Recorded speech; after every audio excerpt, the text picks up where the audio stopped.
துவாரபாலகன் அத்தியாயம் 29. எதிர்பாராதது. சோழர் படைகள் கிழக்கிலிருந்தும் மற்றொரு பிரிவு தெற்கிலிருந்தும் வந்து கொண்டிருக்கின்றன என்றும் அவை வந்து சேர இன்னும் ஒரு தினமாவது பிடிக்கும் என்றும் எதிர்பார்த்திருந்த ஆகமவல்லனும் படைத்தலைவன் சாமுண்டராயனும் வாயிலில் வந்து நின்று அறிவித்த வீரனை சற்று அதிர்ச்சியுடனேயே நோக்கினர். என்ன கூறுகிறாய் வீரனே? சாமுண்டராயனின் குரலில் திகைப்பு தெரிந்தது. உண்மைதான் படைத்தலைவரே, சோழர் படைகள் வந்துவிட்டன.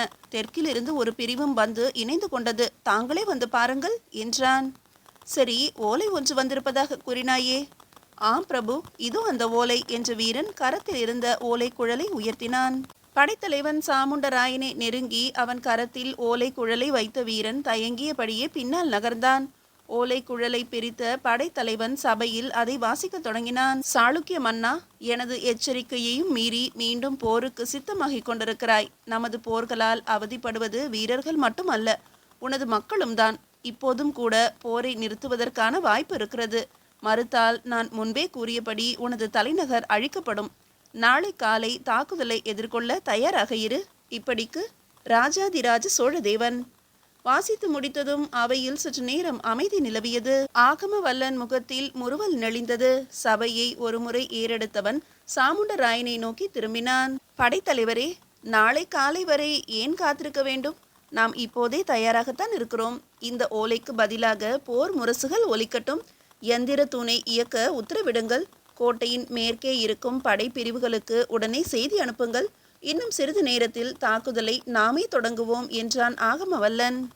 உத்தரவு மன்னா என்று தலைவணங்கிய சாமுண்டராயன் அவையை விட்டு வெளியே நடந்தான். பிரதானிகளும் உப தலைவர்களும் அவையிலிருந்து அவசர அவசரமாக வெளியேற சற்று நேரத்தில் மண்டபம் வெறிச்சோடியது. எந்திர தூண் அமைக்கப்பட்டிருந்த கோட்டை வாயிலின் உட்புறம் வீரர்களால் நிறைந்து கிடந்தது. கீழ் அறையிலும் மேல் பகுதியிலும் வீரர்களின் நடமாட்டம் அதிகரித்திருந்தது. அறைக்குள் நுழைந்த தந்தையையும் பின்தொடர்ந்து புதிதாக வந்த வீரர்களையும் கண்ட லீவான் வினவினான். தந்தையே, சாளுக்கிய மன்னர் என்ன சொல்கிறார்? நாம் புறப்படலாம் அல்லவா? இவர்களை எதற்கு அழைத்து வந்திருக்கிறீர்கள் என்று. மகனே, இவர்களை நான் அழைத்து வரவில்லை. நம்மை இந்த அறையில் காவலில் வைப்பதற்காக மன்னர் அனுப்பியிருக்கும் வீரர்கள் இவர்கள். நாம் போர் முடிந்த பின்னரே இங்கிருந்து வெளியேற இயலும் என்கிறார் மன்னர். அப்படியானால் நமது பணியை தொடங்கிவிடலாம் அல்லவா? ஆம், போர் இப்போதே தொடங்கப் போகிறது. நாமும் இப்போதே தொடங்கிவிடலாம் என்றார் யுவான்லி. லீவான் பின்தொடர யந்திர தூண்களை அடுத்து தெரிந்த படிகளில் மளமளவென்று இறங்கினார் யுவான்லி.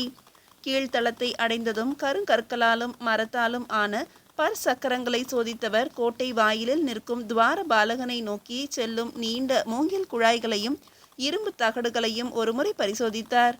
தகடுகளை ஒன்றுடன் ஒன்றாக இணைத்து அறையின் வலதுபுறம் தூணின் உச்சியை நோக்கி செல்லும் குழாய்களின் முகப்பிலும் இணைத்தார். திருப்தியுடன் தலையசைத்து கொண்டவர் லீவானை ஒரு பார்வை பார்த்துவிட்டு மூலையிலிருந்த அறையை நோக்கி நடந்தார். லீவானும் பின்தொடர்ந்தான். மீண்டும் அவர் லீவானுடன் அறையிலிருந்து வெளியே வந்தபோது இருவரது தோற்றமும் மாறியிருந்தது. தலைமுடி பின்புறம் இழுத்து கட்டப்பட்டு மெல்லிய இரு ஊசிகள் சொருகப்பட்டிருந்தன.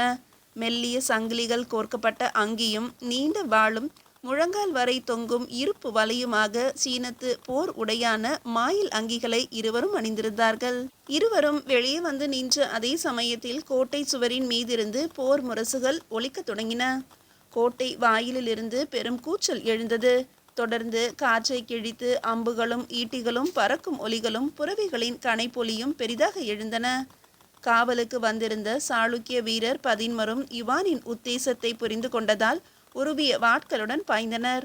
லீவான் தன் வாளை இரண்டாக பிரித்து இரு கரங்களிலும் ஏந்தி கொண்டு குவான்டி என்று போர்க்கூச்சல் ஒன்றை வெளியிட்டபடி பாய்ந்தான். பின் குறிப்பு: குவான்டி என்பது சீனத்து போர்க்கடவுள். அந்த சண்டை வெகுநேரம் நடக்கவில்லை. யுவான்லியின் கனத்த பெரும் வாள் அவர் கரங்களில் இடமும் வலமுமாக சுழன்று சட்டென்று நீள வாக்கில் பாய்ந்து எதிரில் நின்றவர்களின் மார்பிலோ கழுத்திலோ அசுர வேகத்தில் பாய்ந்து வெளியேறி மீண்டும் சுழன்றது. லீவானின் இரு கரங்களிலும் பளிச்சென்று மின்னலடித்த நீண்ட வாட்கள் மளமளவென்று எதிரில் நின்றவர்களை சரித்தன.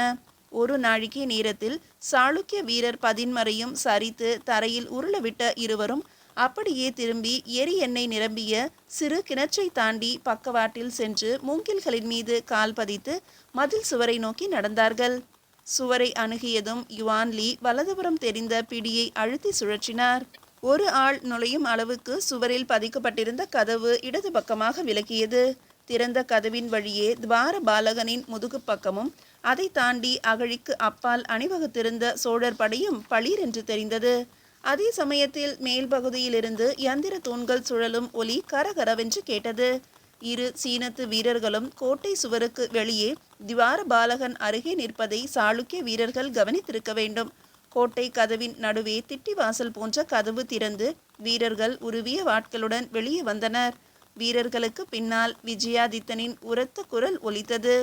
அவர்களை தப்ப விடாதீர்கள், அவர்களை சூழ்ந்து கொள்ளுங்கள் என்று. யந்திரத்தூண் ஒரு சுற்று சுற்றி முடித்ததும் மேலிருந்து அம்புகளும் ஈட்டிகளும் வரிசையாக பறந்தன. அகழியை அடுத்து நின்ற வீரர்கள் தங்கள் கேடயங்களை உயர்த்தி பிடித்தனர். ஒன்றோடு ஒன்று இணைந்து உயர்த்தப்பட்ட கேடயங்களில் அம்புகள் மோதி கிளாங் கிளாங் என்ற ஒலி ஓசை எழுந்து ஓய்ந்தது.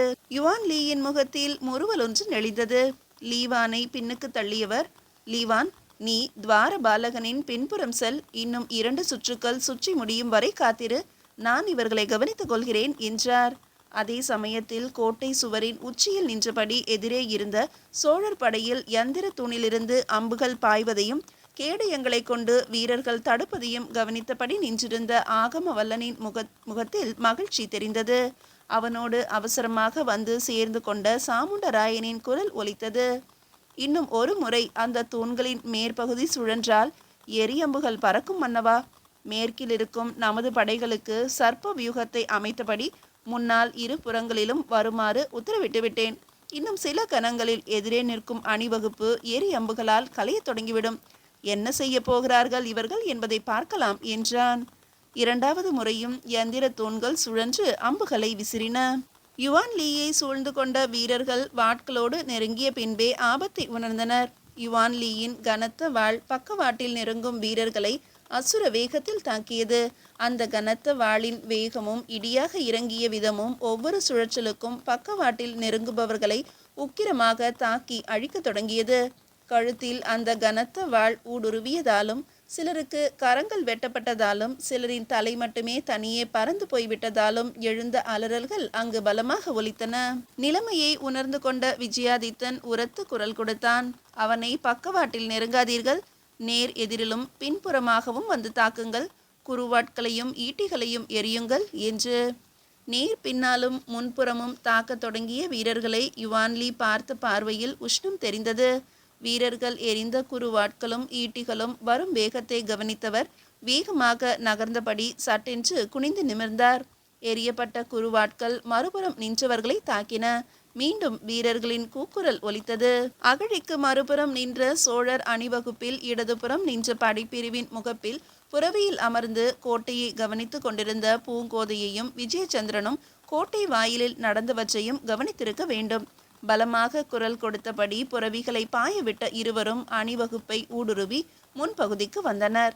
அகழி பாலத்தின் மீது புறவிகளை பாய விட்டவர்கள் வாட்களை சுழற்றியபடி யுவான் லீ நின்று போரிட்டு கொண்டிருந்த இடத்தை நோக்கி பாய்ந்தனர். யந்திரத்தூண் கரகரவென்று ஒலியை பலமாக எழுப்பியபடி 3வது சுழற்சியை தொடங்கியது.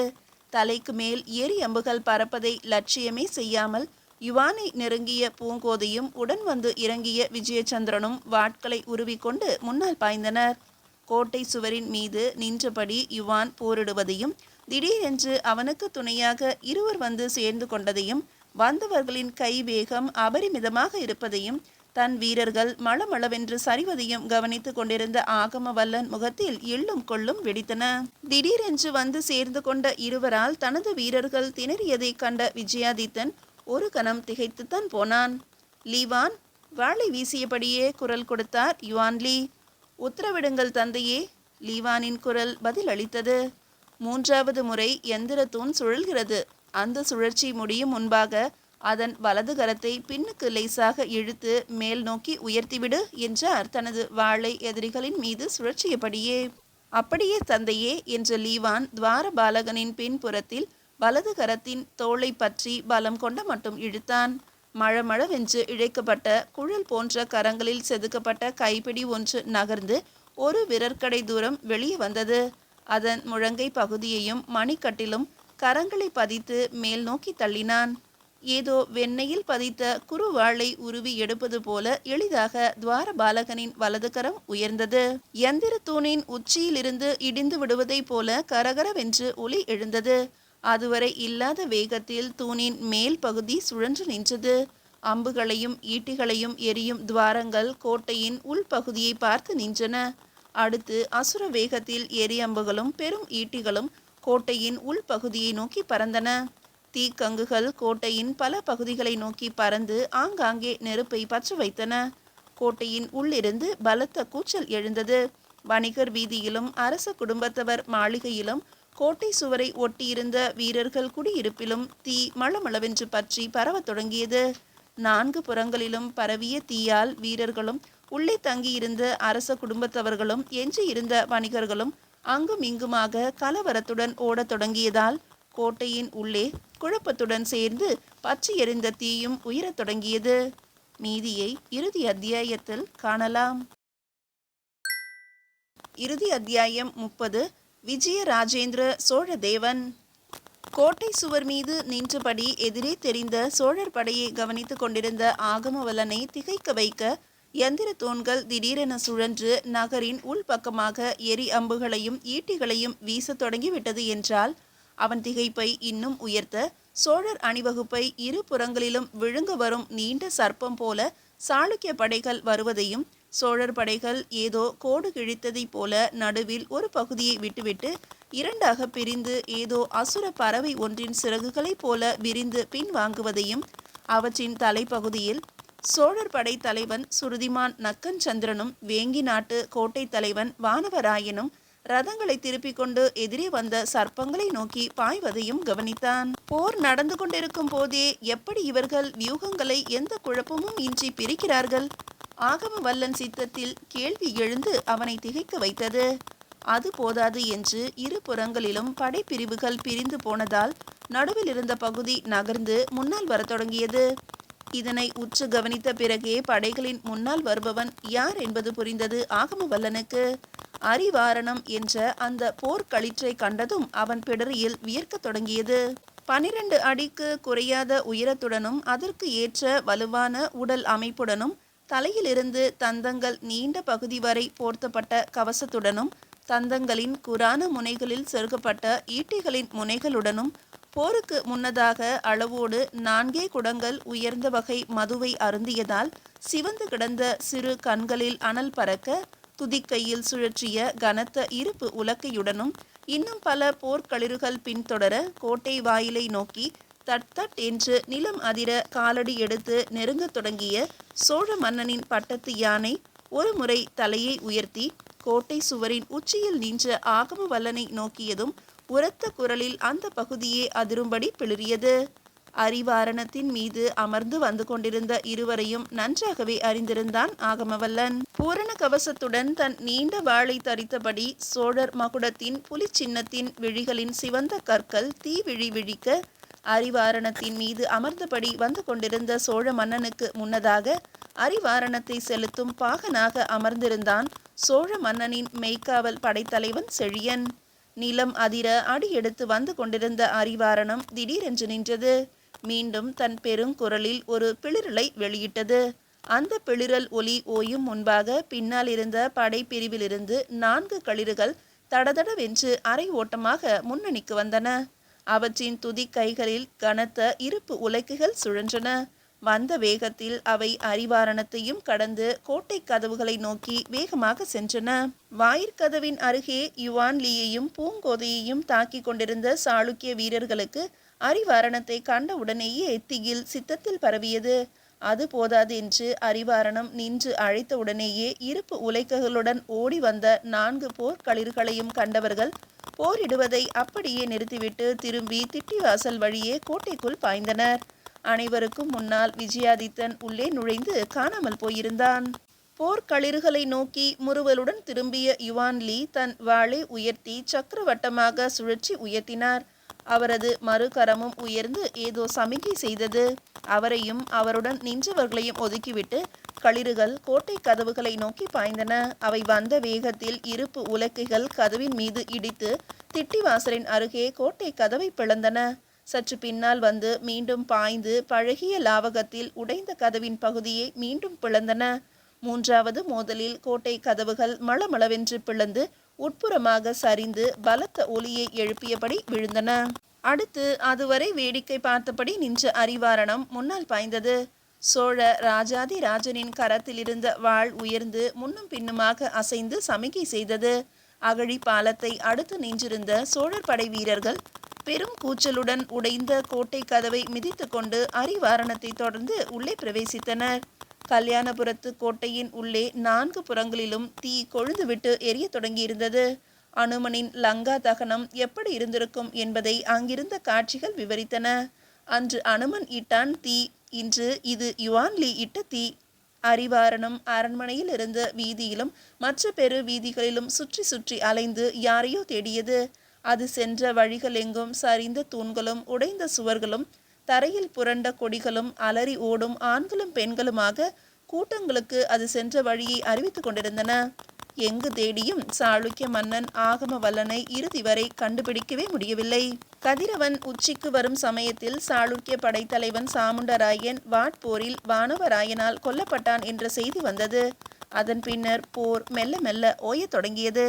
ஆயுதங்களை கீழே போட்டுவிட்டு தப்ப முயன்றவர்கள் ஓடி மறைந்தது போக அனுமதிக்கப்பட்டார்கள். எதிர்த்த வீரர்கள் அனைவருக்கும் வீர மரணம் தாராளமாக கிடைத்தது. கல்யாணபுரத்து கோட்டைக்குள் நடந்தவனவற்றை காண சகிக்காத கதிரவனும் மாலை பொழுதில் விரைவாகவே மேற்கில் மறைந்து போனான். மறுதினம் சிறைப்பட்ட சாளுக்கிய வீரர்களை கொண்டே நகரம் சுத்தப்படுத்தப்பட்டது. இரத்த கரைகளும் உடல் பாகங்களும் அகற்றப்பட்டன. சோழ வீரர்கள் தோரணங்கள் கட்ட மாமரங்களை தேடிச் சென்றனர். வாசுதேவ நாராயணருக்கு போரில் இருப்பதை போல பல மடங்கு பணிகள் இருந்ததால் அவர் உத்தரவுகளை ஏற்ற வீரர்கள் அங்கும் இங்குமாக அலைந்து திரிந்தார்கள். 2 தினங்களில் கல்யாணபுரம் மீண்டும் விழாக்கோலம் பூண்டது. அரண்மனை பொக்கிஷங்களிலும் வணிகர்களிடமும் இருந்த ஆபரணங்கள் மாவிலைகளுடன் சேர்ந்து தோரணங்களாக தொங்கின. சாதாரண மக்கள் அரண்மனைக்குள் தாராளமாக அனுமதிக்கப்பட்டார்கள். நாட்டிய கலைஞர்களும் பாடல் புனையும் கவிகளும் அரண்மனையில் தங்கள் திறமைகளை காட்டிக் கொண்டிருந்தனர். லீவான் மட்டும் பாடல் சொல்லித்தர தகுந்த ஆசிரியர்களை அரண்மனைக்குள் தனியே ஒரு அறைக்குள் வரவழைத்து சோதித்து கொண்டிருந்தான். வேதியர்களின் உரத்த குரலில் வேதம் ஒலிக்க உடன் சேர்ந்து அரண்மனை முற்றத்தில் யாகம் வளர்த்து 4 புறங்களிலும் புகையை பரப்பி கொண்டிருந்தார் சோழ மன்னனின் குலகுரு வாசுதேவ நாராயணர். யாகம் முடிந்ததும் வேதங்களும் உடன் சேர்ந்து வெண்கொற்ற முரசுகளும் வாத்தியங்களும் முழங்க சோழ மன்னனுக்கு விஜயாபிஷேகம் செய்யப்பட்டது. அபிஷேக பெயராக மன்னனுக்கு விஜய ராஜேந்திர சோழதேவன் என்ற பெயரையும் சூட்டினார் வாசுதேவ நாராயணர். அடுத்த 2 தினங்கள் கொண்டாட்டத்தில் மூழ்கிய சோழ வீரர்கள் 3வது தினம் மீண்டும் தங்கள் பொருட்களை பொதி வண்டிகளில் ஏற்றத் தொடங்கினர்.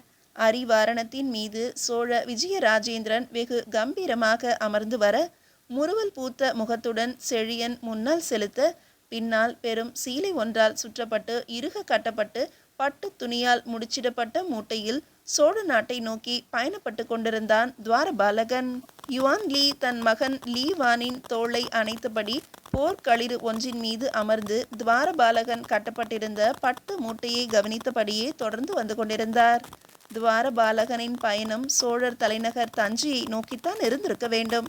ஆனால் அவன் தஞ்சையை அடைய 9 நூற்றாண்டுகளுக்கு மேல் ஆகியிருக்கிறது என்பது வேறு கதை. தேடிக்கொண்டிருக்கும் ஆதாரங்கள் முழுமையாக கிடைத்ததும் அந்த கதையை துவாரபாலகன் பாகம் 2 எழுதுகிறேன். இப்படிக்கு ஆசிரியர்.